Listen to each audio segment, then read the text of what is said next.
હવે વાત કરીશું ચોમાસાની।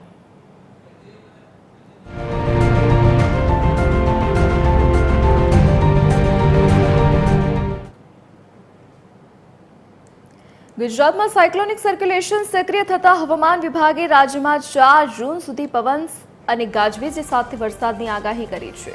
ઉનાળાની આકરી ગરમી વચ્ચે વાતાવરણમાં પલટો આવતા ઉત્તર, મધ્ય અને દક્ષિણ ગુજરાત અને સૌરાષ્ટ્રમાં 50 થી 60 કિલોમીટરની ઝડપે પવન ફૂંકાઈ શકે છે। આ દરમિયાન માછીમારોને દરિયો ન ખેડવા સૂચના અપાઈ છે। મોડી રાત્રે અમદાવાદના અનેક વિસ્તારોમાં વરસાદ વરસ્યો હતો। વરસાદના પગલે વાતાવરણમાં ઠંડકનો અનુભવ થયો। થંડર એક્ટિવિટીના કારણે આજે અમદાવાદમાં ગુજરાત અને બેંગ્લોર વચ્ચે રમાનારી આઈપીએલની ફાઇનલ મેચમાં વરસાદ વિઘ્ન બની શકે છે।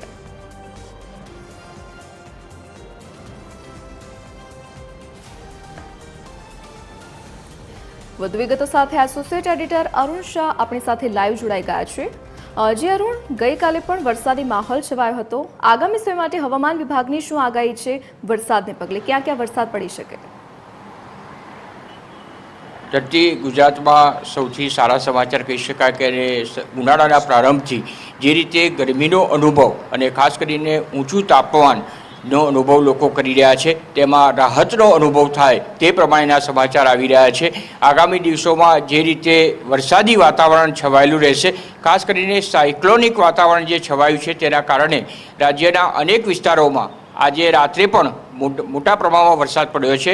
અમદાવાદ શહેરમાં પણ પૂર્વ અને પશ્ચિમ સહિત અનેક વિસ્તારોમાં વરસાદ થયો છે। આ ઉપરાંત અમદાવાદ સિવાયની જો વાત કરીએ તો અરવલ્લી, બનાસકાંઠા, સાબરકાંઠા વિસ્તારમાં પણ ભારે પ્રમાણમાં વરસાદ થયો છે તેવી માહિતી ગાંધીનગર સ્ટેટ કંટ્રોલમાંથી પ્રાપ્ત થઈ છે। એટલે કહી શકાય કે અને આગામી સમયમાં જે હવામાન વિભાગ દ્વારા આગાહી કરવામાં આવી છે તે મુજબ પણ ખાસ કરીને ચોથી તારીખથી ભારે વરસાદનો અનુભવ થાય તેવી આગાહી પણ હવામાન વિભાગ દ્વારા કરવામાં આવી છે।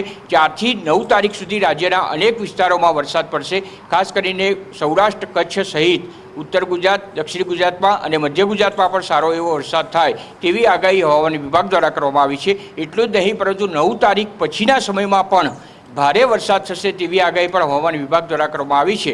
એટલે કહી શકાય કે પ્રી મોન્સૂન એક્ટિવિટી છે એ પણ હવે સક્રિય બને અને ખાસ કરીને હાલના તબક્કે જે તાપમાન વધી રહ્યું છે અને જે ગરમીનો અનુભવ નહીં કરવાનો જે ભારે અનુભવ થઈ રહ્યો હતો તેમાંથી હવે લોકોને રાહત થાય તે પ્રમાણેના સમાચાર છે।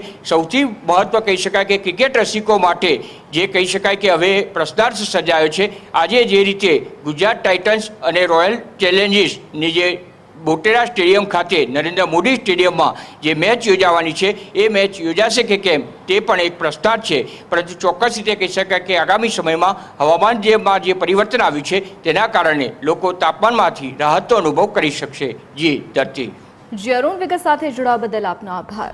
તો રાજ્યમાં વરસાદી માહોલ છવાયો છે। ગઈકાલે પણ કેટલીક જગ્યા પર વરસાદી છાંટા જોવા મળ્યા હતા। તો આગામી સમયમાં પણ વરસાદ પડવાની સંભાવના હવામાન વિભાગે વ્યક્ત કરી છે।